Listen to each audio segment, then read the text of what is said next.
Good morning, everybody. So my name is Quinn Harper. I'm the Chief Geologist for Serengeti Resources, and today we're going to talk about everything that we're doing beyond KWANIKA. So the last decade, Serengeti has been focused on advancing the KWANIKA project. Now that we have a strategic partner in place in POSCO Daewoo Corp of South Korea, and we're moving into a pre-feasibility study, it's time that Serengeti really focuses on filling the exploration pipeline again and trying to make another discovery. So we're going to look basically up in the Toodoggone. I'm really excited about the recent acquisitions that we've made. I've spent a big portion of my career up in the Toodoggone at the Kemess project, mostly on Kemess East. So our recent acquisitions really make me really excited basically to be back in the region again. There's a lot there to look at, so we'll get going here. I will be making some forward-looking statements, of course. So there's just a quick snapshot of Serengeti's current share structure and corporate structure. We're going to be focusing up here on the project pipeline and what we're doing to fill that pipeline. So far in 2018, we've made several significant acquisitions. The main being the acquisition of the Atty property from Finley Minerals and Electrum Resources Corporation. We have an option to acquire 100% of the property, and we'll be doing our best to do that. Also, we made 8 staking acquisitions resulting from the release of the Geoscience BC Search 3 magnetic and radiometric data set during Roundup. So we'll talk about that briefly as well. So we'll talk about Atty first and what we want to do there and why it's such a critical property. So briefly, we'll just review the option arrangement.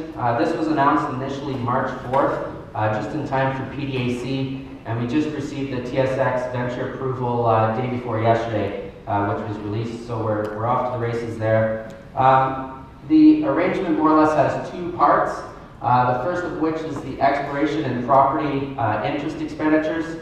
Serengeti has the option to acquire 100% interest in the Atty property by spending $12 million in exploration over the next 8 years. The first year 1, 2018 commitment is $300,000. Also included in that are aggregate cash payments of $625,000 over 8 years and cash or share payments of $975,000 over 8 years. The second part of the arrangement is the royalty provisions. There is an underlying NSR on Atty of 3%, and Serengeti has the option to reduce that royalty by half and terminate certain buyout rights and area of interest provisions for an aggregate $500,000 in cash or shares. Serengeti also retained the right of first refusal on disposition of the residual NSR. So we'll look at Atty in a little bit more detail now. For those who aren't familiar, Atty is located in the Toodoggone. It's interlocked with and immediately adjacent to the northern boundary of Centerra Gold's Kemess claim group. And it also lies just west and adjacent to Serengeti's UDS property, which was staked in 2013 and was the focus of drilling efforts in 2017. The combined land package is composed of just about 6,800 hectares, numerous min-file occurrences in various styles, and several different target areas. The critical thing for us at Atty is that we have interpreted Atty to potentially host the eastern offset of the Kemess East deposit and moreover the North Kemess mineralized trend. So this is the main focus, the big reason why we're so interested in this property. So essentially our exploration strategy will be to continue from where Kemess East left off. So we'll briefly, the story of exploration for Atty really hinges on what's being done at Kemess. So we'll just review that quickly. Kemess is host to 3 different porphyry deposits, the first of which is Kemess South, which was mined between 1998 and 2011. They produced 3 million ounces of gold and 750 million pounds of copper there. Around the same time of the discovery of Kemess South was the discovery of Kemess Underground, then termed Kemess North. Now, that was initially planned to be an open pit operation approaching 500 million tons, but it actually was declined its EA certificate in 2007, which has implications for the Atty property as well. Kemess East was discovered really in 2007, I would say. There was a major exploration drilling program there in 2007 resulting from Titan 24 IP surveys that were completed across this trend here and property-wide. And those holes resulted in, well, 2 holes, KH0704 and 0724, both intersected significant intercepts of porphyry-style copper-gold mineralization. Unfortunately for Kemess East, when Kemess North got declined in 2007, September 2007, all exploration stopped. Northgate Minerals more or less pulled out of the region entirely and went to Australia. And that had large regional implications for anybody operating in the area, because they thought, well, if Kemess North wouldn't get accepted, then neither would their projects. So everything pretty much stagnated. Of course, that also coincided with the economic downturn of 2008, which didn't see much activity in the area. But in 2010, Arico Gold bought the Kemess asset, and they had another look at Kemess North and thought this could be an underground scenario if we focus on the high grade.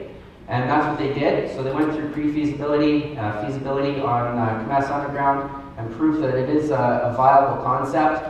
And then had another look at Kemess East as well, which just lies up in here, and thought, well, if Kemess Underground can work, maybe Kemess East can work as well. So in 2013, they resumed drilling at Kemess East, and were able, up until present, to find 113 million tons at 0.46 grams gold and 0.38% copper.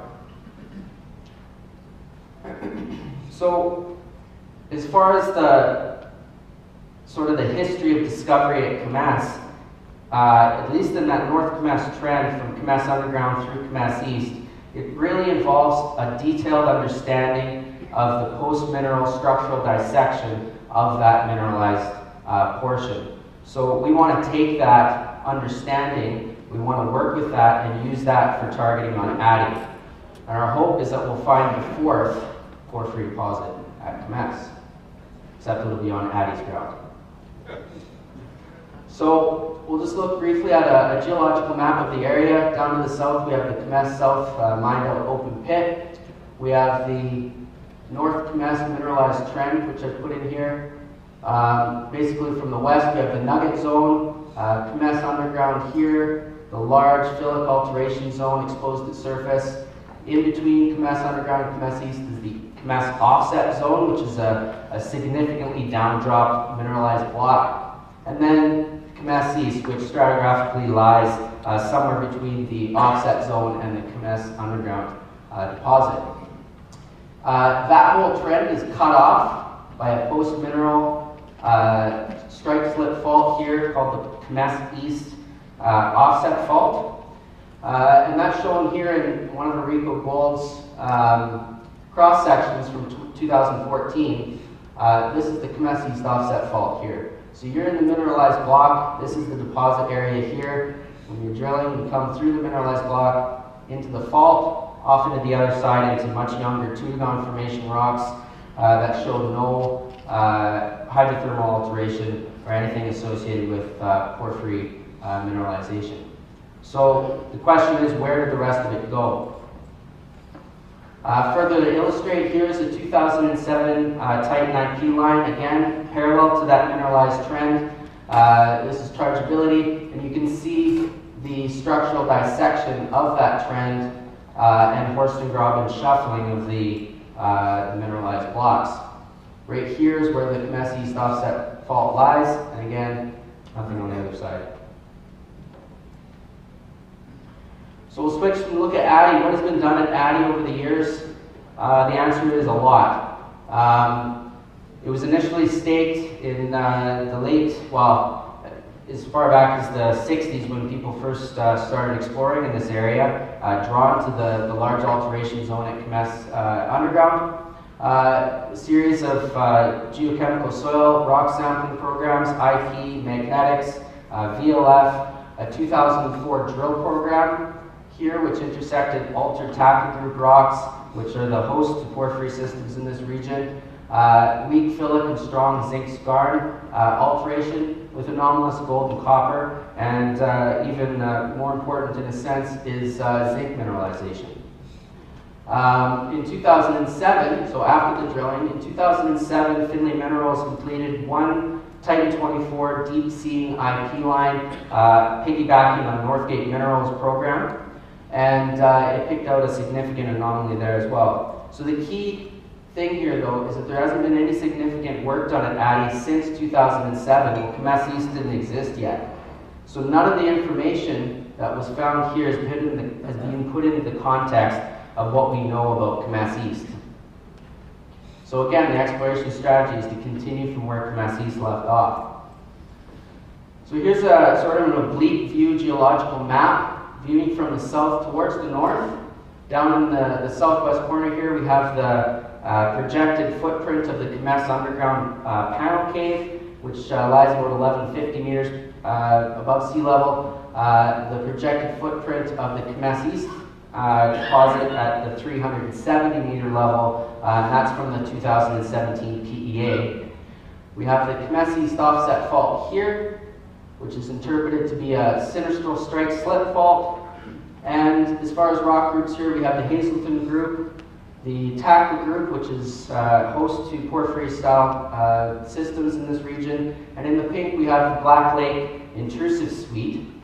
Now, as far as getting control on the slip on this fault, it's been interpreted that this, you can just see the sliver of it there, there's a large pluton that comes like this called the Sovereign Pluton, and it's barren. It basically parallels the North Kemess trend on the south side. Up here is the Hilda Pluton, also barren, very similar mineralogy to the Sovereign Pluton. It's been interpreted that those are the same pluton that's been cut by the Kemess East offset fault. If that is the case, then we can get a rough idea of the slip along that fault. Furthermore, again, on the east side of the fault in this region here, younger Hazelton group rocks. However, up on the Atty ground, we have older Tackle group rocks, which is what we want. So we'll just look at this is a LiDAR image that Finlay Minerals flew in 2016 of the Atty property.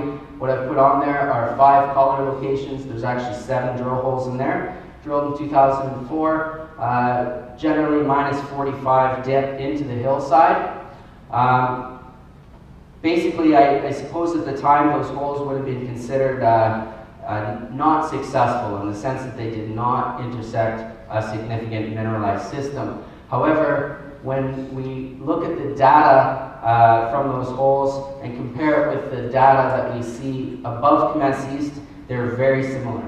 So the lithology, alteration characteristics, and mineralization characteristics that we see here are basically what you see above Kemess East, about 150 to 200 meters above the deposit. So I've just thrown this on here, 2004 Atty drill results, just to sort of show there's one of those zinc hits associated with scarification of the Tackle group. And you can't really see it because it's pixelated, but the sampling was segmented. It wasn't continuous sampling, so we plan in 2018 to get in there, resample, relog the core, and get continuous intersections. So there's that image again. Now we're going to focus on the IP from 2007. Here's the surface trace of that IP line. There's the result. It's a little bit dark, I think, for you guys. But there defined a significant chargeability anomaly on the east side of the Kemess East offset fault. Now, I didn't just draw that line in there willy-nilly. The resistivity results define this fault very well as this fault, which remains unnamed. But this here, chargeability anomaly, is really our target.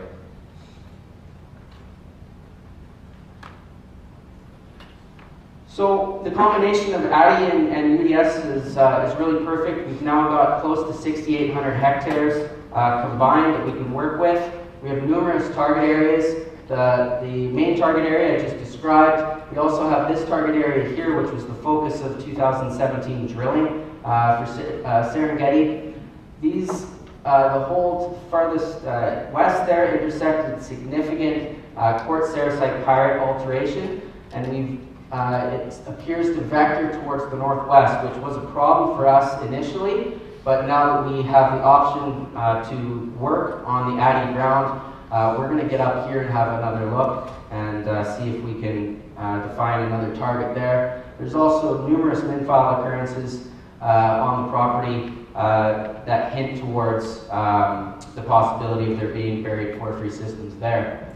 So as far as next steps, in 2018 we're going to complete about 20 line kilometers of IP on the Atty property, fill in around that Titan line. We're going to map the entire property in detail. And we're going to relog and resample the 2004 drill core, and we're always going to be thinking towards what has been learned at Kemess East, because that hasn't been done yet. So briefly we'll talk about the Search 3 staking as well. So this resulted again from the release of the Geoscience BC data set. We staked 8 properties. What we did, our strategy here was to look at the region as a whole, look at all the historical data, bring it all together, and pick out target areas. Once the Geoscience Search 3 data was released, we had a look at our target areas, and if there were any bumps in mag or radiometrics, then we picked it up. So we ended up with 8. All of these properties show elevated copper and or gold, except for the Trump property, which lies down here. We couldn't help ourselves. High nickel and cobalt in soils there, upper 50th highest grade soil samples in the province here. So we couldn't help ourselves there. That also coincides with a very strong defined magnetic anomaly by the geoscience data. We have a number of properties here that are not brand new, that have been worked in the past. So we're in the process right now of gathering all that historical data together, splicing it with the geoscience data as well. And then we'll get boots on the ground here this year and go ground truth these things. So there's the radiometrics. So that's what we've been up to.